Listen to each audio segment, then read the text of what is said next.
ચાંદોદ ખાતે શ્રી અનિરુદ્ધાચાર્યજી સંસ્કૃત મહાવિદ્યાલયના પ્રવેશ દ્વાર અને રસ્તાનું ભૂમિપૂજન શિક્ષણ મંત્રી શ્રી કુબેરભાઈ ડિંડોર, ધારાસભ્ય શૈલેષભાઈ મહેતાના વરદ હસ્તે કરવામાં આવી।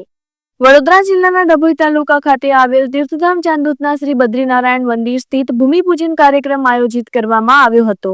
શ્રી અનિરુદ્ધાચાર્યજી સંસ્કૃત મહાવિદ્યાલયના પ્રવેશ દ્વારનું ભૂમિપૂજન તથા મહાવિદ્યાલય માટે બનતા રસ્તાનું ભૂમિપૂજન માનનીય શિક્ષણ મંત્રી શ્રી કુબેરભાઈ ડિંડોર તથા માનનીય ધારાસભ્ય શ્રી ડભોઈ વિધાનસભા શૈલેષભાઈ મહેતાના વરદ હસ્તે કરવામાં આવ્યું। આ રોડ રસ્તા તથા મુખ્ય પ્રવેશ દ્વારના નિર્માણ માટે મંત્રીશ્રીના ગ્રાન્ટમાંથી લગભગ 11 લાખ રૂપિયાની મદદ કરવામાં આવી છે। વૈદિક મંત્રોચ્ચાર તથા પ્રાર્થનાથી ભૂમિપૂજનનો પ્રારંભ થયો હતો। કાર્યક્રમમાં સાંસદ જશુભાઈ રાઠવા, ધંધુકા ગ્રામ પંચાયત સરપંચ સભ્ય સહિત નગરની ઉપસ્થિત રહ્યા હતા। રિપોર્ટર ફસલ રજાક ખત્રી। સૌને મારા નમસ્કાર।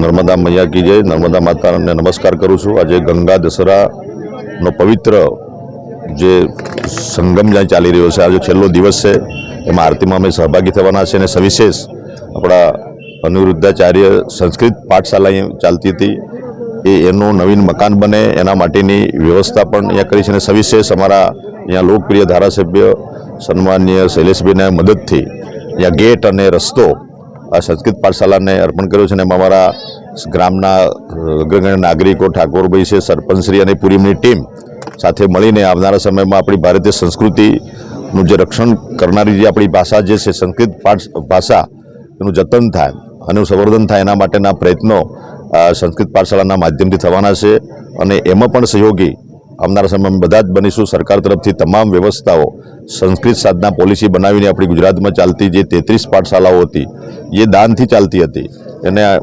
માનનીય મુખ્યમંત્રીશ્રીના માર્ગદર્શન હેઠળ હવે એને આપણે ગ્રાન્ટ આપીને અને નિભાવ ખર્ચ આપીને આપણી સંસ્કૃત માટે આપણી સંસ્કૃત પાઠશાળાઓને નિભાવ ખર્ચ આપીને સરકાર એની મદદ કરવા જઈ રહી છે।